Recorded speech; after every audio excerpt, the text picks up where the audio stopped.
At a party with my husband's friends, I tried to kiss him while dancing. He pulled away and said, "I'd rather kiss my dog than kiss you." Everyone laughed. Then he added, "You don't even meet my standards. Stay away from me." The laughter got louder. I smiled like it didn't hurt, but when I finally answered, the room went silent. Some words sting, but mine cut deeper. "Remember, when someone asks what you do, just say you work at the hospital." Caleb coached me as I zipped myself into the designer dress he'd selected but never once complimented. "Don't mention you run the cardiac unit. These people don't want to hear about medical stuff at parties." He was rehearsing me again the same way he did before every gathering with his investment firm crowd, scripting my responses to ensure I never outshone him. 5 years ago he'd bragged to everyone about marrying a surgeon. Now he treated my career like an embarrassing secret that might accidentally slip out if I wasn't careful enough. Before we continue, I want to thank you for joining me today. If you believe that public humiliation in a marriage is never acceptable and that everyone deserves respect, please consider subscribing. It's free and helps us reach more people who need to hear these stories. I stood in front of our bedroom mirror, adjusting the emerald green fabric that cost more than most people's monthly rent. The dress was beautiful, I suppose, but it felt like a costume for a play where I'd forgotten all my lines. Behind me, Caleb continued his preparation ritual, checking his collar for the 17th time. Yes, I counted. It was easier to focus on his obsessive adjustments than to think about how we'd gotten here. "The Jenkins will be there," he continued, scrolling through his phone. "Remember, he's in mergers and acquisitions, not private equity. Don't mix that up again. And his wife's name is Patricia, not Paula." I wanted to tell him that I'd been calling her Patricia for 3 years, that the Paula incident was his mistake at last year's Christmas party, but corrections weren't part of our script anymore. Instead, I watched him transform himself in the mirror, each adjustment to his appearance another step away from the man who'd once waited outside the hospital with coffee and flowers after my tough surgeries. "I saved a 12-year-old boy today," I said quietly, testing the waters. His mitral valve was. "That's great, honey," Caleb interrupted, not looking up from his phone. "But nobody wants to hear about blood and procedures over cocktails. It makes people uncomfortable. Just stick to light topics. The weather, vacation plans, maybe that new restaurant downtown everyone's talking about." The weather. 5 years of medical school, 3 years of residency, 2 years running the cardiac unit at one of the country's best hospitals, and he wanted me to discuss cloud formations with investment bankers who probably couldn't locate their own pulse points. My phone buzzed with a message from my surgical team. The boy was stable, already asking when he could play baseball again. His mother had cried when I told her the surgery was successful. Those tears meant more to me than any party invitation ever could, but mentioning them would violate Caleb's carefully constructed rules of engagement. "Also," Caleb added, finally looking at me through the mirror rather than directly, "Marcus asked about our plans for the Hamilton fundraiser next month. I told him we'd take a table. It's 50,000, but it's important for visibility." 50,000. For visibility. Meanwhile, the pediatric ward needed new monitoring equipment that the hospital board deemed too expensive at 30,000. I'd been planning to make a personal donation, but apparently our money was already allocated for Caleb's networking opportunities. "Ready?" he asked, though it wasn't really a question. He was already heading for the door, expecting me to follow like a well-trained accessory. The elevator ride down felt longer than usual. Caleb reviewed names and details about tonight's guests, treating me like an actress who needed coaching before her performance. "Tom Morrison closed that pharmaceutical deal last week. Congratulate him, but don't ask for details. And avoid Jennifer Whitfield if she's been drinking. She gets chatty about their marriage problems." I nodded at appropriate intervals while thinking about my patient's mother, how she'd grabbed my hands and blessed me in 3 different languages. That was real. That was substantial. This elevator ride to another party where I'd pretend to be less than I was? This was the performance. The valet took our car with practiced efficiency. Caleb's hand moved to my lower back as we entered Marcus's building, not out of affection but positioning. He did this at every public event, marking his territory while simultaneously keeping me at the precise distance that suggested togetherness without actual intimacy. "Remember," he whispered as we waited for the penthouse elevator, "smile more tonight. You looked miserable at the last party. These are important people, Claire." My career depends on these relationships. Is career. Not ours. Never ours anymore. The elevator opened directly into Marcus's penthouse, and I watched Caleb transform completely. His shoulders straightened, his smile activated with practiced precision, his voice dropped to that confident timbre he thought made him sound more authoritative. "Marcus," he called out, releasing my back to shake hands with enthusiasm that would disappear the moment we got home. "Caleb." "And Claire," Marcus added my name like an afterthought, his eyes already moving past me to see who else had arrived. This was my role now. The afterthought, the plus one, the silent partner in a partnership that had become anything but equal. Jennifer Whitfield approached with air kisses and champagne. "Claire, darling, you look lovely. That dress is divine. Caleb has such good taste." Even my appearance wasn't my own achievement anymore. The dress I wore, the shoes I stood in, the careful way I'd styled my hair, all credited to my husband's selections as if I were a doll he'd dressed for display. "Thank you," I responded with the measured tone I'd learned kept conversations brief. Too much enthusiasm invited follow-up questions. Too little marked me as difficult. The balance was exhausting. "Claire works at the hospital," Caleb interjected smoothly when Marcus asked what I'd been up to lately. "Just works at the hospital.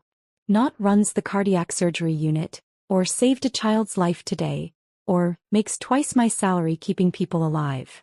Just works. At the hospital. Like I organized filing systems or delivered meal trays." I stood there in my expensive dress, holding champagne I didn't want, smiling at people who looked through me rather than at me, and made a decision. Tonight would be different. Tonight I would try one more time to connect with the man I'd married, to find some remnant of the person who'd once been proud of my accomplishments instead of threatened by them. One more attempt to salvage what we'd built before it collapsed entirely. If that failed, and part of me already knew it would, then at least I'd know I'd tried everything before whatever came next. The conversation around me shifted to quarterly projections and market volatility, terms that floated past like background static while I watched the room transform. Someone had dimmed the lights, and the music changed from upbeat cocktail jazz to something slower, more intimate. Marcus took Jennifer's hand with practiced ease, leading her to the space they'd cleared near the terrace doors. Tyler pulled Sarah close, whispering something that made her laugh and rest her head on his shoulder. I stood at the edge of their happiness, holding my empty wine glass like a prop I'd forgotten how to use. The couples moved together with such natural synchronization, such obvious comfort in each other's presence. When had Caleb and I lost that? Or had we ever really had it? A server passed with a tray of champagne. I set down my empty glass and took a fresh one, drinking it faster than I should have. The bubbles burned slightly, giving me something to focus on besides the growing ache in my chest. Across the room, Caleb was deep in discussion with Bradley and some client whose name I'd already forgotten, his hands moving animatedly as he explained something that had them all nodding like synchronized puppets. The piano intro of a song I recognized filled the space. It was similar to what had played at our wedding reception at the Drake Hotel 5 years ago. Not the exact song, but close enough to make my breath catch. That night, Caleb had pulled me onto the empty dance floor at 2 a.m, both of us barefoot and drunk on champagne and possibility. "We're going to have such a beautiful life," he'd whispered against my ear. "Kids, a house with a garden, Sunday mornings reading the paper on the porch. Everything, Claire. We're going to have everything." The memory pushed me forward before I could think better of it. My hand found Caleb's elbow, the fabric of his suit jacket smooth and expensive under my fingers. The conversation stopped mid-sentence. Bradley looked at me with barely concealed irritation, the client seemed confused, and Caleb's jaw tightened in that way that meant I'd broken protocol. "Dance with me." The words came out smaller than I'd intended, more plea than invitation. Caleb's eyes flicked to his colleagues, calculating the social mathematics of the moment. Refusing would look bad. Accepting would interrupt his networking. I could see him weighing options, finding the path of least resistance. "Gentlemen, if you'll excuse me," he said with a smile that didn't reach his eyes. "Duty calls." Duty. That's what I'd become. His hand on my waist felt perfunctory, positioned at the exact distance that suggested marriage without intimacy. My hand on his shoulder met fabric that may as well have been armor. We began to move, but it was mechanical, like two strangers following dance class instructions rather than a married couple sharing a moment. "The Patterson deal looks promising," he said, his eyes focused somewhere over my shoulder, probably tracking who was talking to whom, which connections were being made without him. "That's nice," I murmured, trying to pull him closer, to find some echo of the man who'd once danced with me until sunrise. His body resisted, maintaining that careful distance. Everything about him radiated impatience. The tap of his fingers against my waist, the way his weight shifted like he was already planning his exit, the constant surveillance of the room that meant I wasn't worth his full attention even for one dance. Around us, other couples swayed with easy intimacy. Jennifer had her arms wrapped around Marcus's neck, her shoes abandoned somewhere, laughing at something he'd whispered. Sarah and Tyler were barely moving, just holding each other like the rest of the room had disappeared. Even the older couples, the ones who'd been married for decades, moved with a comfortable familiarity that made my chest tight. The wine and the music and the memory of better times created a moment of dangerous hope. Maybe if I could just bridge this distance, just remind him of what we used to have. I watched Jennifer kiss Marcus's cheek, saw Tyler brush Sarah's hair back with gentle fingers, noticed how every other couple seemed to exist in their own private bubble of affection. I leaned in. It wasn't meant to be dramatic or passionate. Just a simple kiss, the kind married people share at parties when the music is soft and the lighting is forgiving. The kind that says we're still here, still us, still together despite everything. Caleb jerked back so violently that several people turned to look. His face contorted with genuine disgust, as if I'd tried to force something toxic into his mouth. And then, loud enough for everyone to hear, clear enough that the music couldn't mask it, he said the words that would replay in my mind forever. "I'd rather kiss my dog than kiss you." The laughter was immediate and cruel. Marcus nearly spilled his drink. Jennifer's hand flew to her mouth in delighted shock. Bradley actually applauded, as if Caleb had just delivered a punchline they'd all been waiting for. The sound crashed over me in waves, each laugh a separate wound, each chuckle a confirmation that I was the joke, had always been the joke. But Caleb wasn't finished. The laughter had fed something in him, validated whatever narrative he'd been constructing about us, about me. He raised his voice, making sure everyone could hear the encore. "You don't even meet my standards. Stay away from me." More laughter. Someone whistled. A phone appeared in someone's hand. Were they recording this? My face burned, but my body had gone cold, frozen in the center of their amusement like a specimen pinned for examination.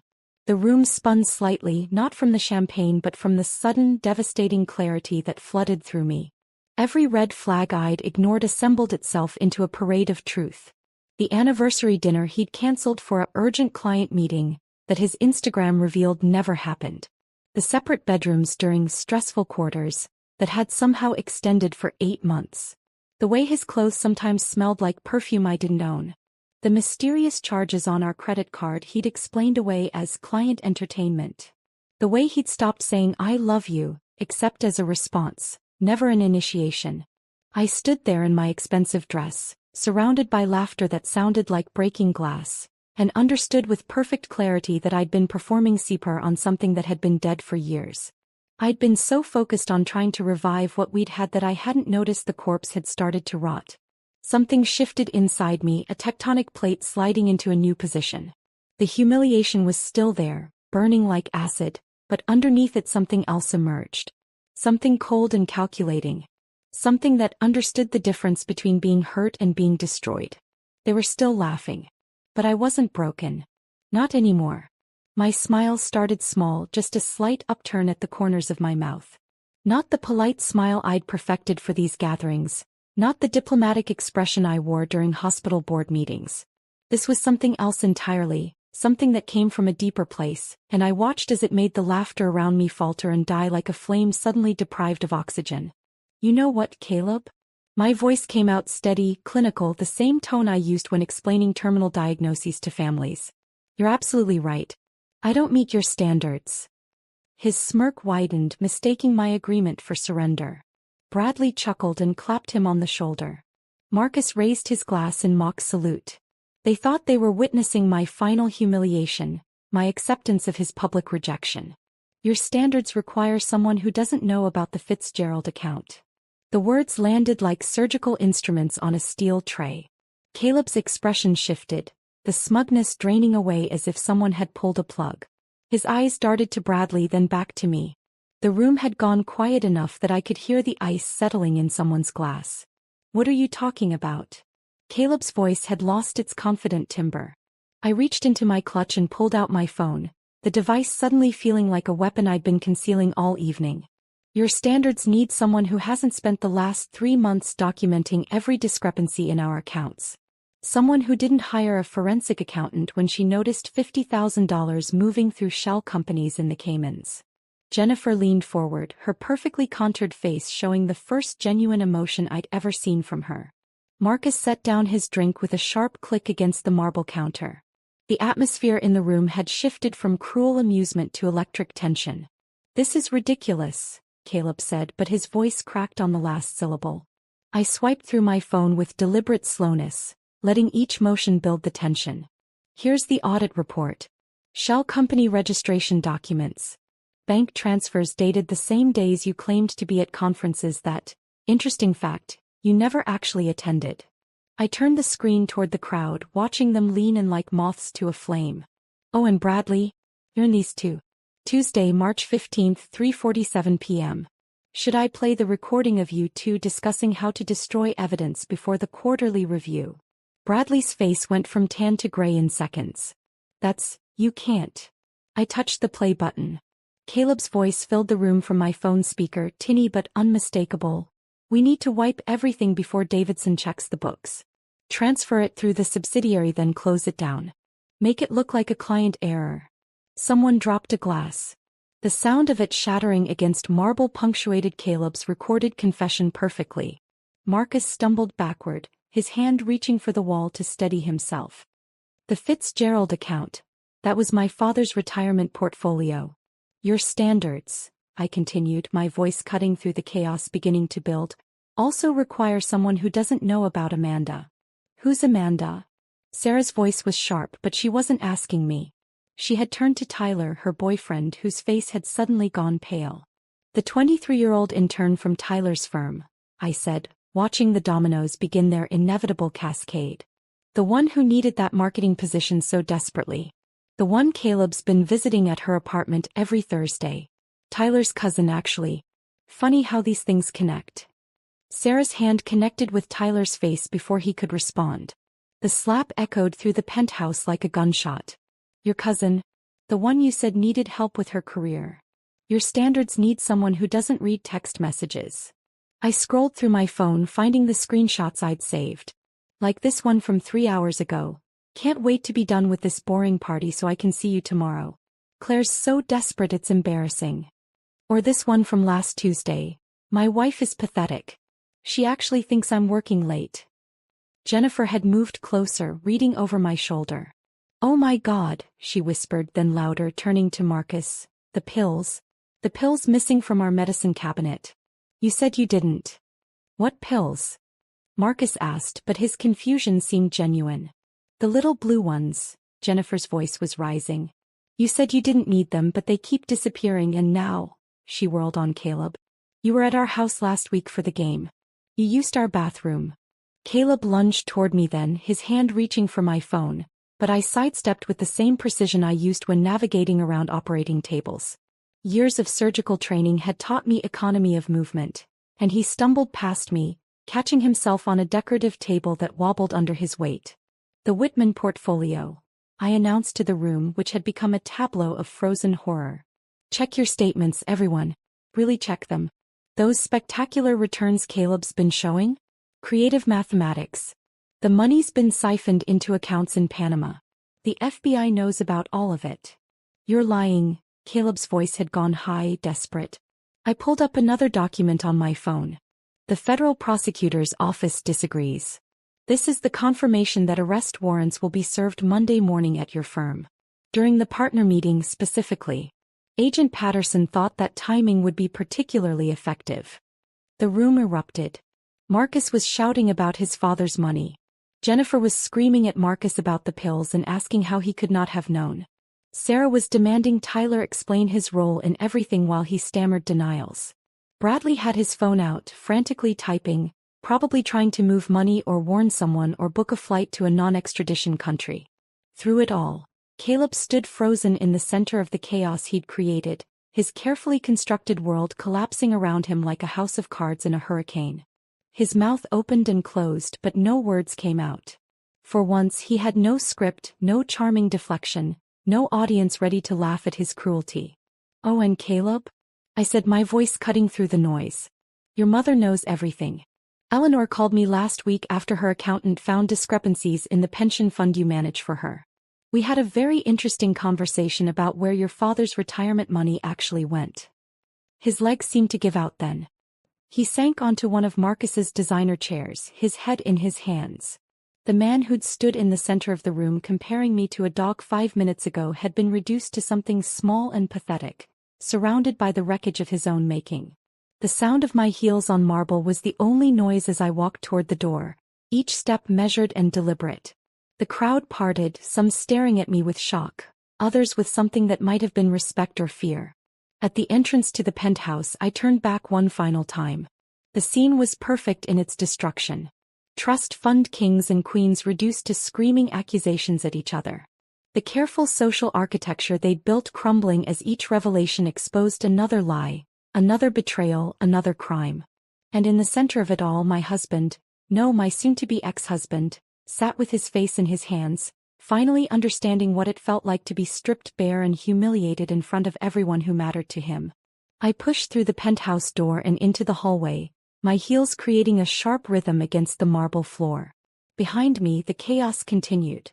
Voices raised in accusation, furniture scraping as people moved, Jennifer's shrill demands for answers cutting through it all. But ahead of me lay only silence and the gleaming elevator doors at the end of the corridor. My hand was steady as I pressed the call button, though I could feel the adrenaline beginning to ebb, leaving something hollow in its wake. The elevator arrived with a soft chime that seemed too cheerful for what had just transpired. As I stepped inside, Jennifer's voice suddenly called out behind me. "Claire, wait." She stood in the doorway of the penthouse, her makeup smeared, holding something in her hand. The necklace, a diamond piece she'd been showing off all evening. "This necklace," she said, her voice trembling. "You said it was bought with the Sherman Trust funds. Check the purchase date against the withdrawal records. March 28th. $42,000. The words came out clinical, factual. "You might want to take it off before the asset freeze hits Monday. They'll consider it evidence." She yanked the necklace off so quickly the clasp broke, diamonds scattering across the marble like broken promises. The elevator doors closed on her, scrambling to collect them, and suddenly I was alone in that small mirrored space, descending. 30 seconds. That's what I gave myself. 30 seconds to shake, to feel the magnitude of what I'd just done. My hands trembled as I gripped the rail, my legs suddenly unsteady in heels that had carried me through 12-hour surgeries but suddenly felt inadequate for this moment. 28 seconds. 29. 30. I straightened my spine, pulled out my phone and typed a message to my lawyer. "It's done. Everything is in motion. File the papers Monday morning." The response was immediate. "Security footage? They'll have it all. Make sure Patterson knows." The elevator opened to the lobby, where the doorman nodded politely, oblivious to the destruction happening 40 floors above. Outside, the valet brought my car around. I'd driven separately, knowing somehow that I'd need my own escape route. The drive home was automatic, muscle memory navigating while my mind replayed every moment, every word, every expression on Caleb's face as his world collapsed. Our house stood dark against the streetlights, looking exactly as it had when we'd left 3 hours ago, though everything had changed. I parked in the garage and sat for a moment, staring at Caleb's golf clubs mounted on the wall, his mountain bike he never rode, the tool set he'd never opened. Props in a performance of a life he'd wanted people to think he lived. Inside, I moved with purpose. Box after box came up from the basement storage room, the good ones we'd saved from our wedding gifts, sturdy and clean. His Harvard diploma came off the wall first, the frame heavier than expected, the glass reflecting my face back at me like an accusation. Into the box it went, followed by his collection of cufflinks arranged in their velvet case, each pair a gift from clients whose money he'd been stealing. My phone buzzed continuously, Caleb's name appearing over and over. I let it ring as I packed his suits, each one pressed and hanging in garment bags. His shoes polished and paired. The watch his father had given him for graduation. I held it for a moment, remembering how proud he'd been, how he'd shown it to everyone at dinner that night. His father, whose pension fund Caleb had been draining. A text broke through. "Claire, please. Let me explain." Then another. "You don't understand the pressure I've been under." And another. "You've ruined everything. My whole life." Followed by, "I'll make you pay for this." Then, "Please come back. We can fix this." The emotional whiplash of his messages might have affected me once. Now they were just evidence of a man scrambling for any handhold as he fell. I found our wedding album in the bottom drawer of his desk, hidden under tax documents. The cover was ivory leather with our initials embossed in gold. Inside, that woman in white smiled back at me, radiant with certainty about her future. Caleb stood beside her, his hand on her waist, looking at her like she was everything he'd ever wanted. When had that look changed? When had she become an accessory to be managed rather than a partner to be cherished? The tears came then, not for him or for us, but for her. That woman who'd believed in forever, who'd thought love meant something more than performance and possession. I sat on the floor of his office, surrounded by boxes of his life, and cried for the death of her naive faith in happy endings. My phone rang. Emma's name appeared on the screen. "I saw Jennifer's Instagram story," my sister said without preamble. It cut off mid-scene, but there was screaming. "Are you okay? Can you come?" My voice sounded raw, unfamiliar. "I'm already in the car. Be there in 3 hours." The next morning arrived gray and quiet. Emma had arrived at 2 a.m. with a suitcase and a bag of groceries, finding me asleep on the couch surrounded by boxes. She'd covered me with a blanket and started making coffee, the smell pulling me from restless dreams about falling diamonds and marble floors. "You have a meeting," she said, handing me a cup. "David Patterson. 9 a.m. Café Luna." I'd forgotten I'd told her about it during our late-night planning session. Patterson was already there when I arrived, sitting in a corner booth with clear sightlines to both exits. Habits of the profession, I supposed. He stood when he saw me, professional but not unkind. "Mrs. Hartley. Soon to be Ms. Morrison again." He nodded, understanding. I slid the USB drive across the table, 3 years of evidence compressed into a device smaller than my thumb. "My mother noticed it first," I explained. "She's a retired accountant, does our taxes as a favor. Small discrepancies that didn't match our reported income." I started documenting everything after that. Patterson reviewed the files on his laptop, his expression growing more serious with each document. "This is comprehensive. With what you revealed last night in this documentation, we have enough for federal charges. Caleb's assets will be frozen by noon. Marcus Whitfield and Tyler Coleman are now also under investigation. And my immunity agreement? Ironclad. You were unaware of the criminal activity when it began. You reported it as soon as you discovered it, and you're cooperating fully. You're protected." Back home, Emma had rearranged the furniture, pushing Caleb's chair into the garage, centering the couch I'd bought before meeting him. The one he'd always complained was too soft, too blue, too something. "He hated this couch," I said, sinking into it. "Remember when he made you skip Dad's 70th birthday?" Emma said suddenly. "Said it was a critical client dinner?" I nodded, remembering the disappointment in our father's voice when I'd called to cancel. I saw Instagram photos that night. He was at some club opening with that crowd. No clients, just champagne and people who weren't you. We sat in comfortable silence, sisters who'd grown apart during my marriage now finding their way back. Emma pulled out her laptop and together we began making lists. Lawyer appointments, financial advisors, therapeutic support, practical steps toward a life that would be mine alone. Monday morning arrived with unexpected sunshine streaming through the hospital windows. Emma had left for Milwaukee at dawn, promising to return next weekend, and I'd driven to Northwestern Memorial on autopilot, my mind carefully compartmentalized between the surgery ahead and the knowledge of what was happening across the city.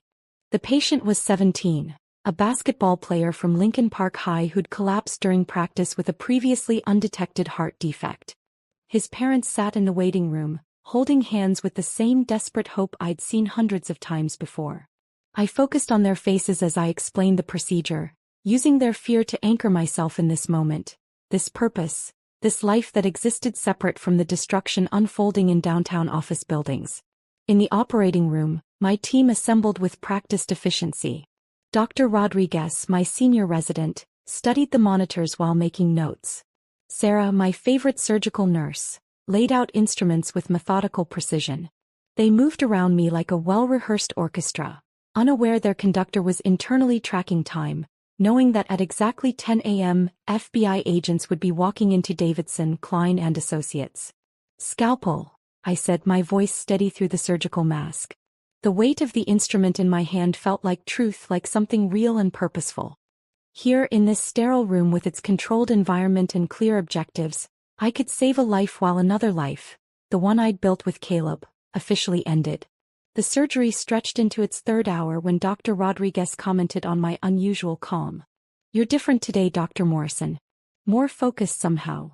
If only he knew that every precise cut, every careful suture was a meditation against imagining Caleb's face when agents entered that conference room.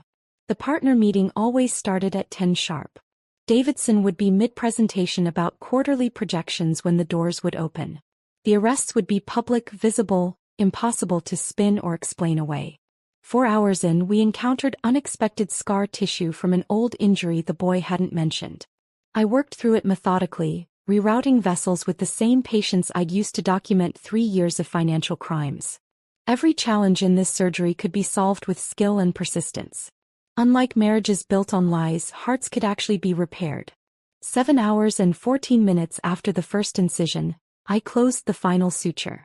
The boy's heart beat strong and steady on the monitors, a rhythm that would carry him through decades of games and graduations and all the life Caleb had tried to steal from retirees whose pensions he'd plundered.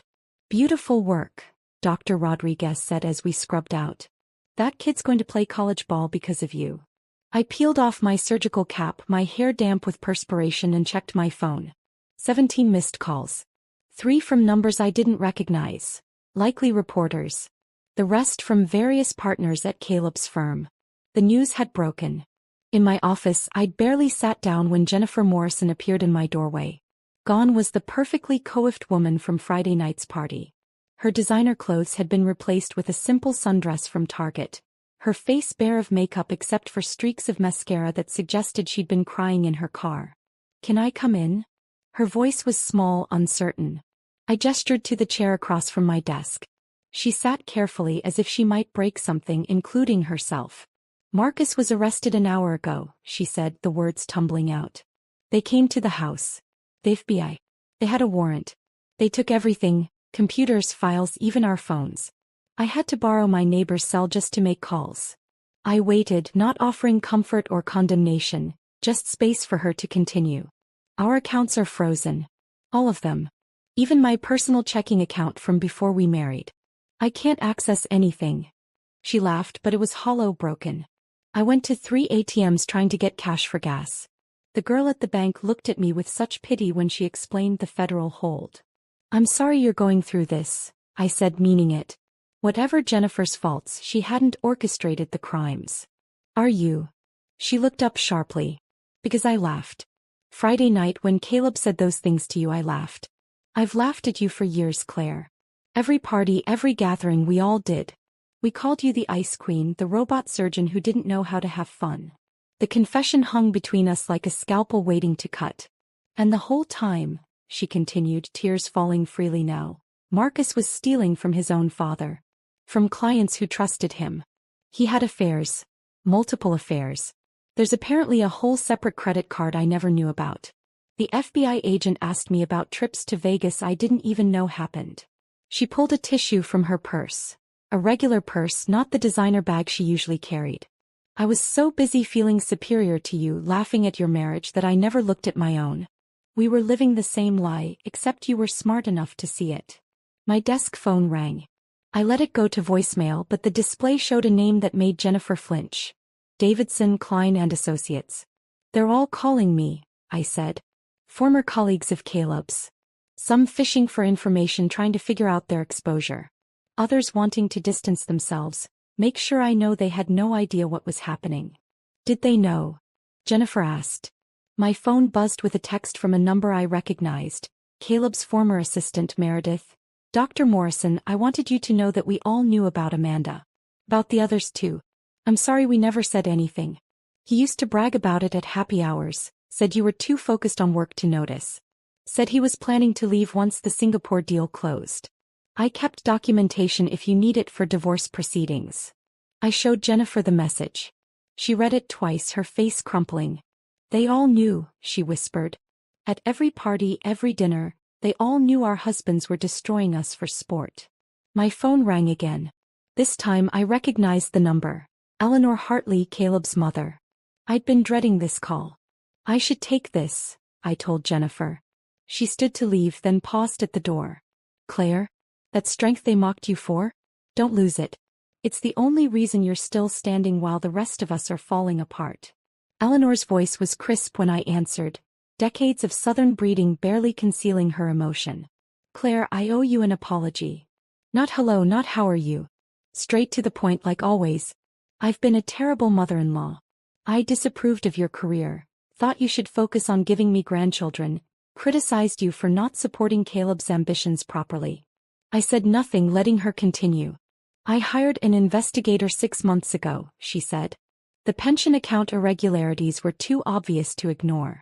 I know everything, the affairs, the stealing, the lies. I've already spoken to the federal prosecutor. I'll testify against my own son if necessary. Eleanor. He was trying to transfer the house into my name. Did you know that? To hide assets from potential lawsuits. The paperwork was drawn up but never filed. He must have gotten distracted by his scheming.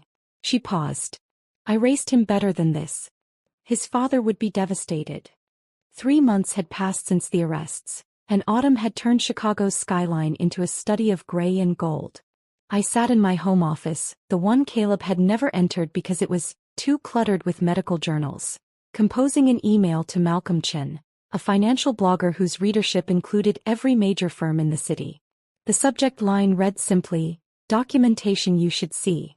The attachments included court filings, arrest records, and a detailed timeline of the fraud that I'd compiled with my lawyer's blessing. Every document was public record but scattered across different databases. I was simply consolidating them into one devastating package that would appear first whenever anyone searched Caleb's name for the next decade. My phone buzzed with a text from Amanda.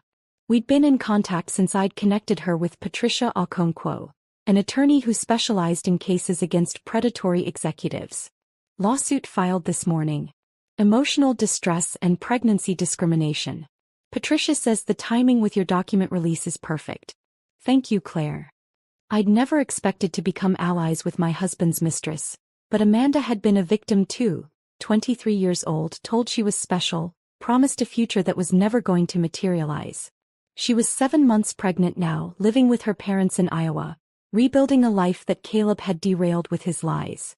That evening I attended the Chicago Children's Hospital Charity Gala, the same event where I'd met Caleb 6 years ago. Back then I'd been the promising young surgeon he'd pursued. Now I walked in alone, my presence creating ripples of whispered conversations throughout the ballroom. Claire, darling, Margaret Whitestone approached, her smile tight with curiosity. How brave of you to come. Brave. As if attending a charity event required courage. As if I were the one who should be hiding. The children's ward needs support regardless of personal circumstances, I replied, accepting a champagne flute from a passing server.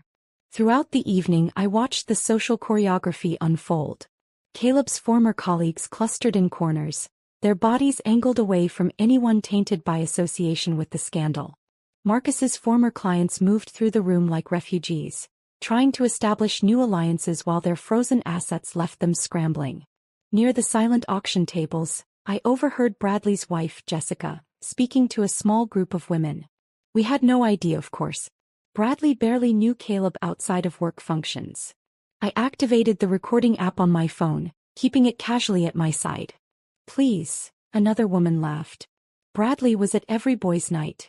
Remember that Vegas trip last year? My husband said they were practically celebrating something. Now we know what. The Singapore deal, Jessica admitted, her voice dropping. Bradley mentioned it once. Said Caleb had found a creative solution to the funding problem. We should have known creative meant illegal.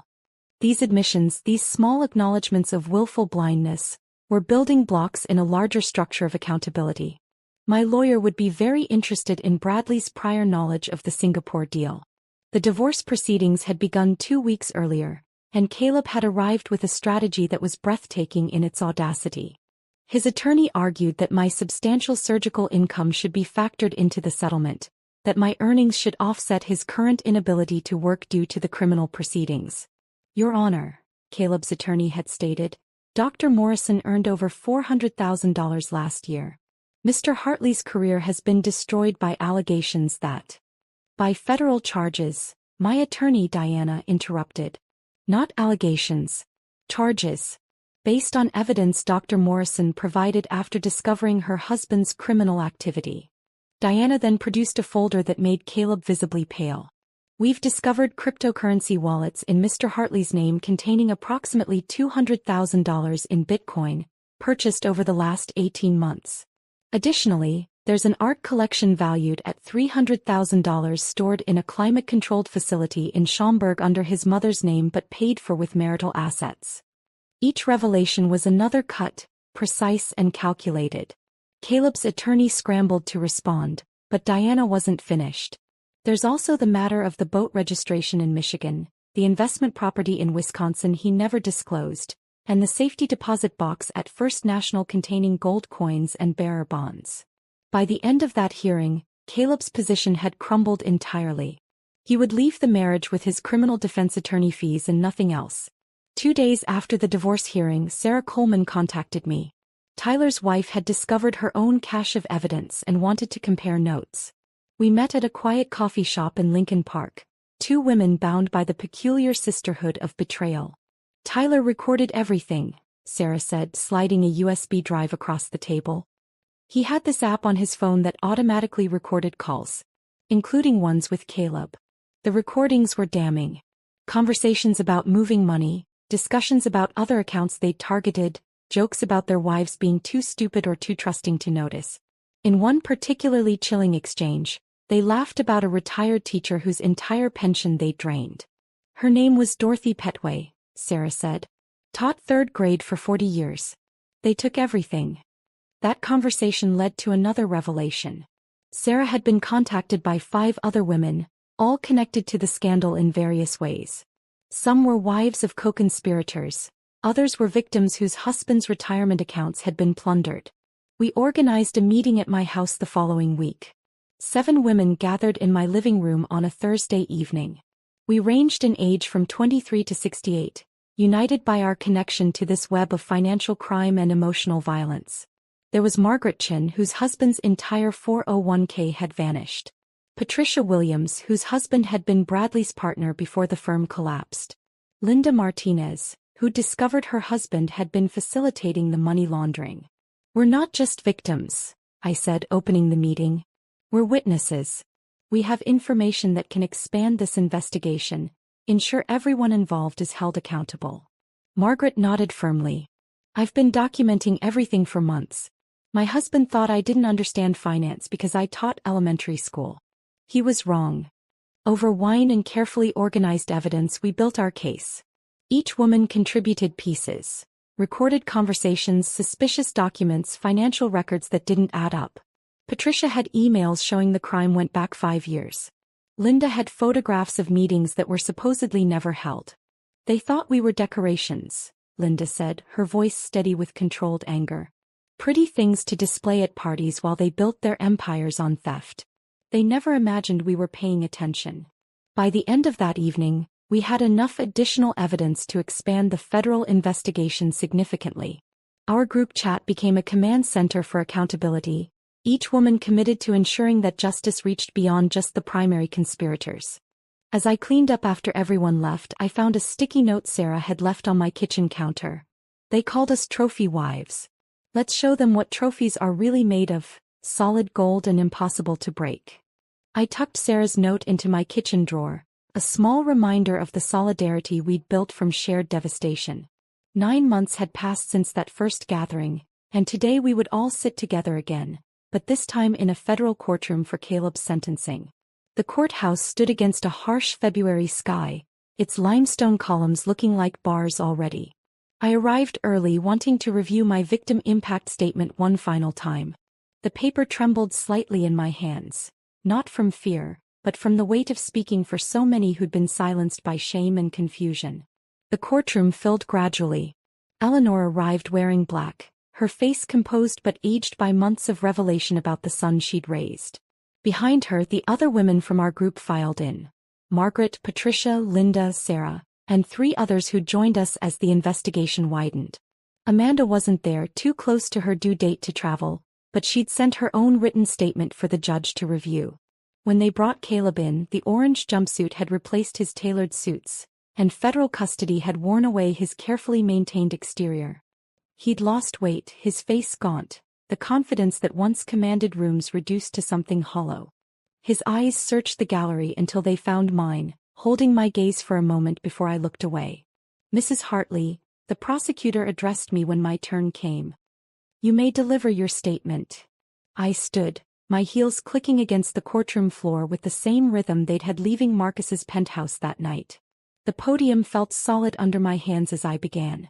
"Your Honor, I'm not here to talk about the money Caleb stole, though the damage extends to dozens of families.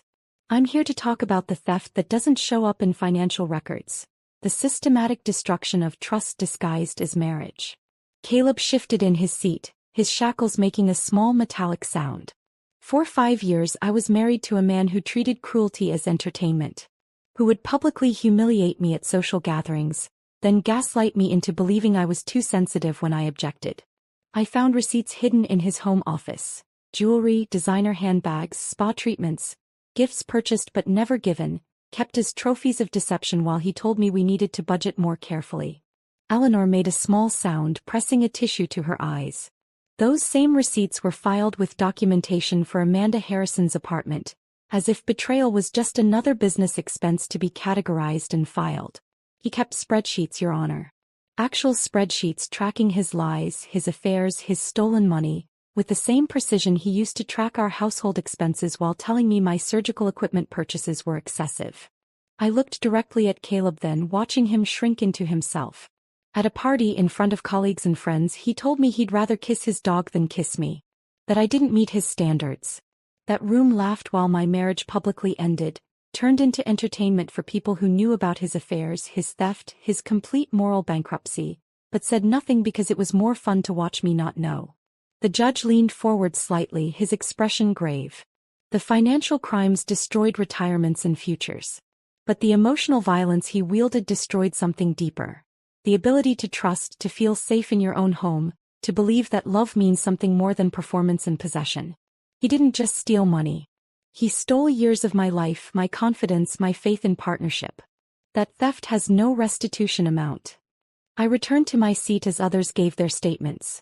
Dorothy Petway, the retired teacher, speaking about losing her entire pension. Marcus's father describing the betrayal of trusting his son's best friend. Amanda's written statement read aloud about workplace predation and abandoned promises. When the judge finally spoke, his voice carried the weight of everything he'd heard. "Mr. Hartley, the federal guidelines suggest 5 years for your financial crimes. However, the aggravating factors here, the breach of fiduciary trust, the exploitation of marital assets, the systematic nature of your deception, warrant a departure from those guidelines. I sentence you to 7 years in federal prison." The gavel came down with finality. As the guards prepared to lead him away, Caleb turned toward me, mouthing words that looked like, "I'm sorry."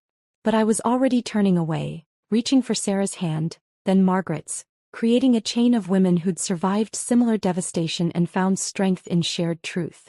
Eleanor approached as we left the courtroom. "Claire, what you said in there. I never understood what he put you through. I failed you as a mother-in-law and I'm deeply sorry." That evening, my apartment filled with the same women who'd gathered months earlier, but the atmosphere had shifted from grief to something resembling hope. Sarah arrived with champagne, purchased with funds from Tyler's seized assets, a detail that made us all smile grimly. "To justice," Margaret raised her glass. "To survival," Patricia added.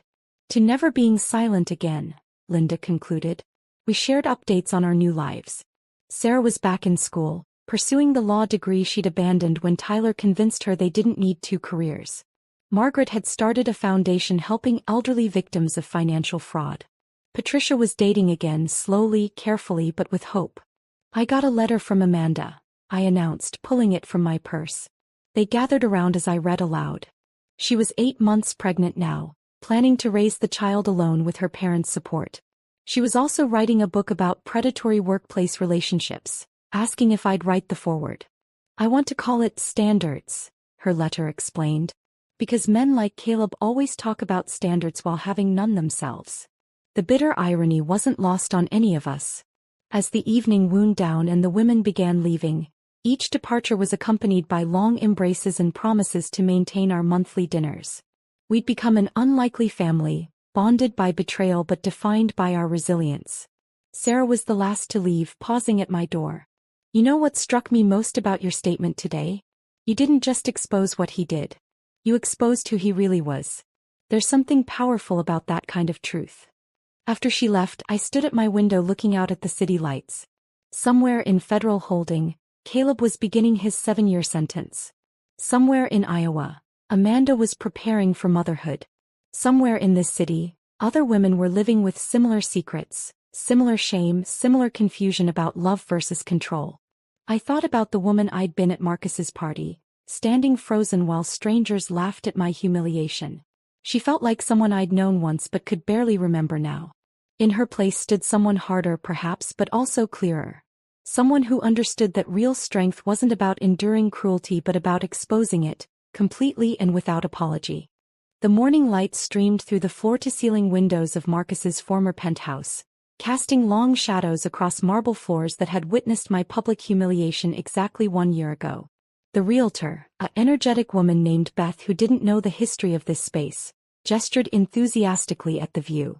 The seller is highly motivated, she said, her voice echoing in the empty rooms. The bankruptcy trustees want this sold quickly. At half the original purchase price, it's an incredible opportunity. I walked to the spot where I'd stood frozen while Caleb compared me to a dog, running my hand along the cold glass. The terrace doors were open and I could see the space where couples had danced that night. The same marble, the same walls, but stripped of furniture and pretense. It looked smaller somehow. Less intimidating. The maintenance fees are reasonable for a property of this caliber, Beth continued, checking her tablet. And with your pre-approval amount you could easily. I'll pass, I said quietly, surprising myself with the certainty in my voice. Beth looked confused. But you haven't even seen the master suite or the... I don't need to own this space to know I've already conquered it. I turned from the window, taking one last look at the empty room. Some victories don't require possession. Sometimes walking away is the real triumph. As the elevator descended, I felt lighter with each floor we passed. I didn't need to transform that penthouse into something else. My transformation had already happened without needing to claim that particular piece of real estate. 2 weeks later, my article appeared in the New England Journal of Medicine. When Success Blinds, High Achievement Professionals and Intimate Partner Deception, examined how career-focused individuals, particularly in medicine and law, often miss signs of emotional and financial abuse in their personal relationships. The response was immediate and overwhelming. My hospital email filled with messages from other doctors, lawyers, executives, mostly women but some men too, sharing their own stories of how professional success had made them targets for predatory partners who saw achievement as something to exploit rather than admire. Harvard Medical School reached out first, inviting me to speak at their conference on physician wellness. Then Stanford, Johns Hopkins, and dozens of other institutions. Each speaking engagement revealed the same pattern. Accomplished professionals so focused on their careers that they'd explained away red flags as stress, dismissed cruelty as tough love, rationalized exploitation as partnership. Your article saved my marriage, a young resident told me after a talk in Boston. Not because it helped me fix it but because it helped me realize there was nothing left to fix. I'd been performing CPR on something that died years ago. That phrase, performing CPR on something already dead, had resonated with so many readers that it became the unofficial title of my talks. 3 months after the article's publication, I stood in my parents' backyard in Milwaukee, watching my father blow out 70 candles on a cake my mother had spent 2 days perfecting. The same family members who'd attended my wedding to Caleb were here, but the atmosphere was different now. Lighter. No one was pretending anymore. I never liked him, my Aunt Patricia announced after her 3rd glass of wine. His handshake was too firm. Like he was trying to prove something. You said he seemed charming, my mother reminded her. I said his teeth were very white. That's not the same thing. Everyone laughed, and I realized this was the first family gathering where Caleb's absence felt like a presence worth celebrating rather than avoiding. Claire dear, my father called out, come here. There's someone I want you to meet properly. David Patterson stood near the garden my mother tended religiously, looking surprisingly comfortable in jeans and a casual shirt instead of his usual federal prosecutor attire. We developed an unexpected friendship over the months of trial preparation, built on mutual respect and absolutely zero romantic undertones. Your father invited me, David explained, looking slightly embarrassed. He said I needed to try your mother's potato salad before I could claim to understand the Midwest. And? I asked. Life-changing, he admitted. I may need the recipe for evidence. My father beamed, clearly pleased with his matchmaking attempt despite my repeated explanations that David and I were merely friends. What my father didn't understand, what most people didn't, was how valuable that friendship was. David treated me as an equal, sought my opinion on cases involving financial crimes against spouses, never once suggested that my strength was intimidating or my success was excessive. Eleanor called yesterday, David mentioned quietly while my father got distracted by grandchildren arriving. Caleb's appealing his sentence. Let him, I said, watching my mother fuss over my sister's children. Appeals require new evidence. All he has are the same old lies in a different order. 6 months later, I stood in an operating room preparing for one of the most delicate surgeries of my career. Senator Rebecca Walsh's 17-year-old daughter needed a complex valve repair, the kind of procedure that required absolute precision and steady hands. 7 hours later, I emerged from surgery to find the senator waiting with tears in her eyes. You saved her life, she said, gripping my hands. How can I ever repay you? I was doing my job, I replied, the same response I gave to every grateful parent. No, she said firmly. This is more than a job. This is a gift. Have you ever considered healthcare policy? I'm forming a committee on medical access reform. We need voices like yours, people who understand both the human cost and the practical realities. I thought about the offer over the following weeks. It would mean less time in surgery, more time in Washington. Less direct healing, more systemic change.